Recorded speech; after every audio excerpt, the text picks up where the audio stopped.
to you, Lascan Corla. Minister, as you know, Indicon produced a report on the cost of disability in Ireland at the end of last year, and I just want to ask, what policies are you putting in place to address the issues raised in that report? Thank you. Thank you, Chair. And I want to thank the Deputy for giving me the opportunity to bring the House up to date. So the Cost of Disability in Ireland report was commissioned by the Minister for Social Protection and prepared by Indicon International Research Economist. It was published in December 2021 and it provides important evidence of the additional costs that people with disability face in their day-to-day lives. The programme for government contains a commitment to use this research in the cost of disability to properly inform the direction of future policy. As the evidence in the Cost of Disability in Ireland report has implications for many areas of public policy, a whole-of-government approach is required to develop appropriate and timely responses and to ensure that everyday costs are reduced for people with disabilities and their families. For this reason, the coordination of the whole-of-government response is being carried out under the National Disability Inclusion Strategy. The NDIS is one of the two national policy frameworks through which the rights of people with disabilities in Ireland are progressively realised.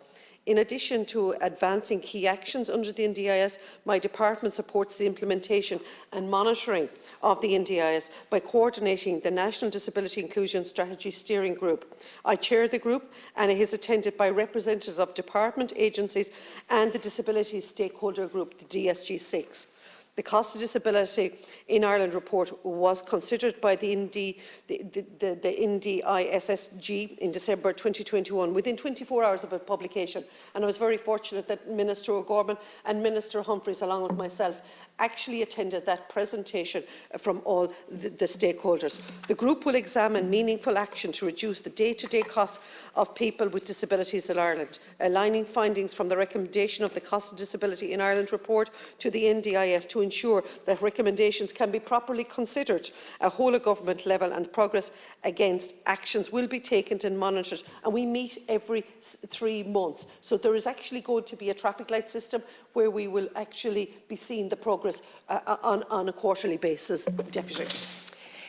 Thank you, Minister. Thanks for that. I mean, we're all aware of the extra costs that people face because of disability. Sometimes they're once-off costs, sometimes they're yearly costs, but largely they're day-to-day, week-to-week costs. And I mean, looking at this report, it's everything from housing adaptation costs to hearing aids, travel costs, utility bills, home help, etc. And I mean, they've done really good analysis here, looking at the extra costs for people. For example, food, the extra cost is almost 9%. Fuel and light, almost 10%. Household durable goods, nearly 20%. So they go through it and really tell us the type of costs that people face, the extra costs. And they give the average amount as about 8,000 per annum, but that varies with the disability. For certain types of disability, for example, vision impairment, it's 13,500. So we know what the issues are, we know the costs, and what I'm asking is, what steps are we taking right now? Thanks, Minister. Well, I suppose if you were to ask me right now, what's happening is all the departments are actually looking at the cost of disability. So you quite rightly have identified that a person with a disability, depending on the disability, their costs vary from one to another, but there's a standard of living cost as well.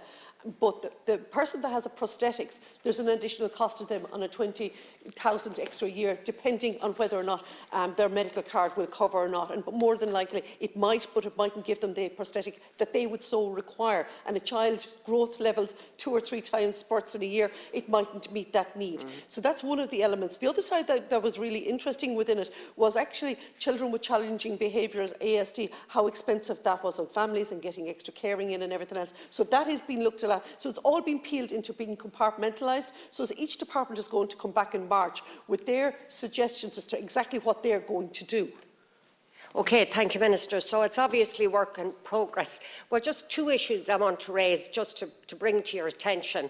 First of all, it's the Housing for All strategy, and within that there is a strategy for persons with disabilities, and it tells us things like disabled people will be at the centre of decision making, and that sounds fine, but the question is, how do you do that? How do you manage it? So if you have any thoughts on how you think that would work. And the other specific issue, I believe at the moment there's a review of the primary med search, and I think all of us know that certainly, if not every week, every month, we get emails from people trying to access the primary med search. It's extraordinarily difficult to get a primary med search, and I believe there's a review ongoing at the moment, and to ask you what progress is being made as far as that review is concerned, because I think it's looking at expanding the range of, shall we say, conditions under which a person can access that search.